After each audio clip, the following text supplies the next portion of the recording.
Supreme court कौमी तकन N 154, N 81, N 79 में मुख्तलिफ पोलिंग स्टेशन से ॿीहर ॻणप बाबत केस में लाहौर हाई कोर्ट के फैसले के कलअदम करार ॾेई छॾियो।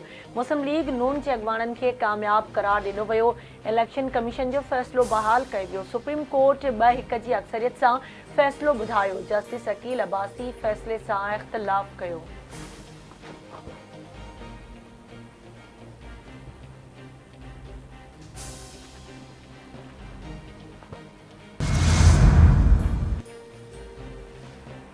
फातिमा फरोडो कतल केस में 5 शाहिद बयाननि तां फिरी विया। दहशतगर्दी जा कलम ख़त्म। खैरपुर जी दहशतगर्दी टोड़ अदालत केस सेशन कोर्ट मुंतकिल करे छॾियो। केस जे शाहिदनि उजाला फरोडो सग़ीर, सानिया नसीर ऐं हसन फरोडो पंहिंजा बयान तब्दील कंदे मुख्य जवाबदार जी घरवारी हिना शाह जी ज़मानत मंज़ूर करण जे हक़ में बयान ॾिनो। शाहिदनि बयान ॾिनो आहे त फातिमा फरोडो तशद्दुद सबब न पर बीमारी सबब फौत थी वई। जेके बयान अॻु में वरिता विया हुआ उहे अच्छे पने ते वरिता विया। शाहिदनि जे बयाननि खां पोइ फातिमा जी अमर जो एहतजाज, इंसाफ़ जो मुतालबो।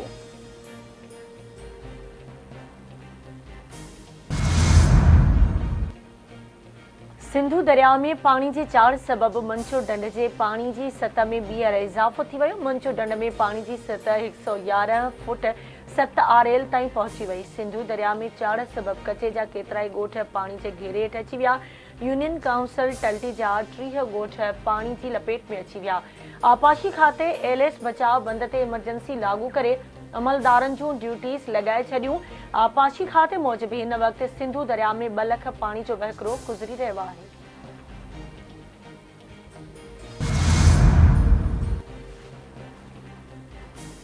पाकिस्तान समेत सॼी दुनिया में अॼु नौजवाननि जो आलमी ॾिहाड़ो मल्हायो पियो वञे। सदर आसिफ अली ज़रदारी जो चवणु आहे त नौजवान पाकिस्तान जे मज़बूत मुस्तक़बिल जी ज़मानत आहिनि। असांजो फ़र्ज़ु आहे त नौजवाननि जी सलाहियतुनि खे वधीक हथी वठाई वञे। नौजवाननि ते सीड़पकारी करण जी ज़रूरत आहे। नौजवान पंहिंजे लाइ मौजूदु मौक़नि मां फ़ाइदो हासिल कनि। वज़ीर आज़म शहबाज शरीफ़ चवे थो नौजवान दुनिया जे मुस्तक़बिल जा मेमार आहिनि। पाकिस्तान तेज़ी सां आलमी डिजिटल मंज़रनामे सां जुड़ी रहियो आहे।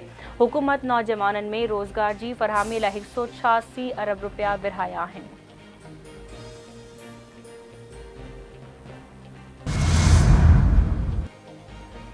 पीपल्स पार्टी नौजवाननि खे बाख्तियार बणाइण लाइ हमेशह क़दम खयां आहिनि। नौजवान पाकिस्तान जे मुस्तक़बिल जा हक़ीक़ी मेमार आहिनि। रियासत ऐं मुआशरे जो फ़र्ज़ु आहे त नौजवाननि खे तालीम, हुनर ऐं मौक़िया फ़राहम करे। क़ाइदे अवाम ऐं शहीद बेनज़ीर भुट्टो अवाम जे बुनियादी हक़नि लाइ जिदोजहद कई। पीपी चेयरमैन बिलावल भुट्टो ज़रदारी जो पैगाम।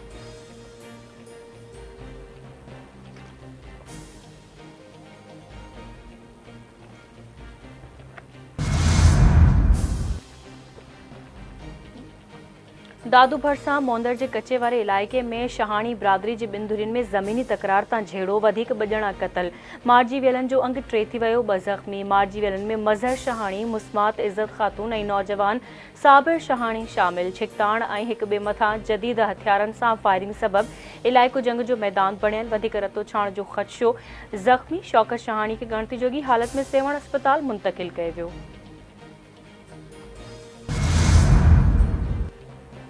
रखण भरसां ॻोठ जवाबपुर चांडियो में चांडिया बिरादरी जी 2 धुरियुनि में पुराणे तकरार तां छेड़ो। फायरिंग में 1 ॼणो क़तल, 1 ज़ख़्मी। गोलियूं लॻण सबब तारिक चांडियो मारिजी वियो। शरीफ़ चांडियो ज़ख़्मी, अस्पताल दाख़िल। धुरियुनि में छिकताण।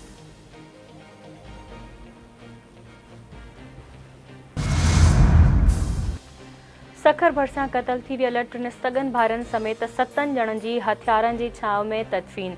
बागड़जी जे कचे वारे इलाइक़े में गुज़िरियल ॾींहुं 2 धुरियुनि में झेड़े दौरान 7 ॼणा मारिजी विया हुआ। मारिजी वेलनि में मीरू उर्फ़ महरू, राजू उर्फ़ राजा, माशूक, वाजिद, गुलबहार ऐं बाबू जतोई शामिल। जनाज़े नमाज़ खां पोइ मक़तूलनि जा मढ़ मिटीअ मां हवाले कया विया। वाक़े जो केस दाख़िल न थियो। धुरियुनि में छिकताण वारी सूरतहाल बरक़रार।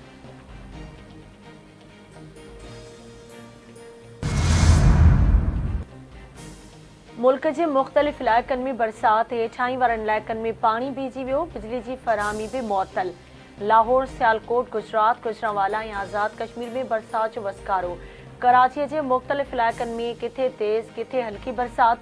Defence Clifton Gizri Delhi colony Punjab colony Saddar new Karachi Nagan Chowrangi north Nazimabad airport Malir Shahrah Faisal ऐं ॿियनि हंधनि ते मींहुं पियो।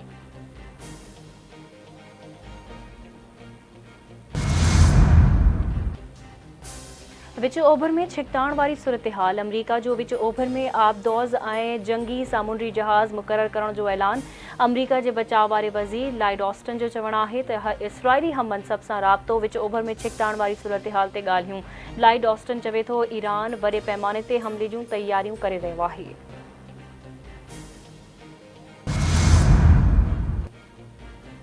चीन हिकु भेरो ॿीहर ईरान जी हिमायत जो ऐलान करे छॾियो। चीन जे परॾेही वज़ीर वांग ये जो ईरान जे वक़्ती परॾेही वज़ीर अली बाकरी सां फ़ोन ते राब्तो।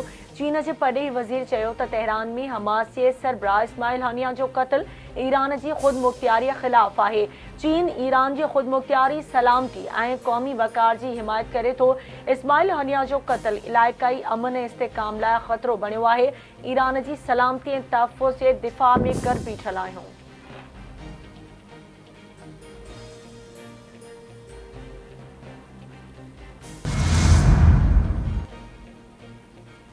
सिजावत जुणे जो भरिसां अर्ज़ी भुट्टो में मिल्कियत जी मुबैना तकरार तां झेड़ो हिकु नींगर क़तल हिकु ज़ख़्मी। गोलियूं लॻण सबबि 203 इम्तियाज़ ऐं जावेद भुट्टो ज़ख़्मी थी पिया, जिन मां इम्तियाज़ भट्टी अस्पताल में दम ॾिनो।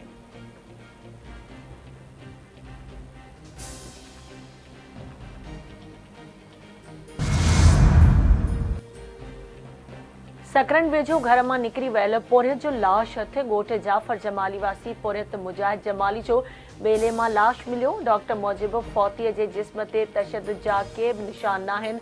पोस्टमार्टम खां पोइ ख़बर पवंदी।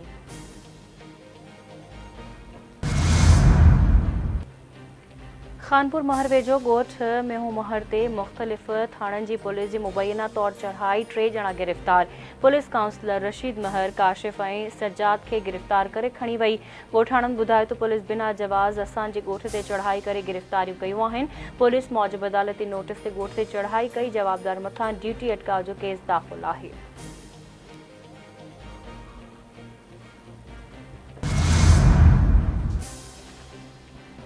ऐं पेरिस ओलंपिक्स जी रंगारंग तक़रीब सां पुॼाणी। अमरीका 40 गोल्ड समेत 126 मेडल खटे सभ खां अॻु भरियो।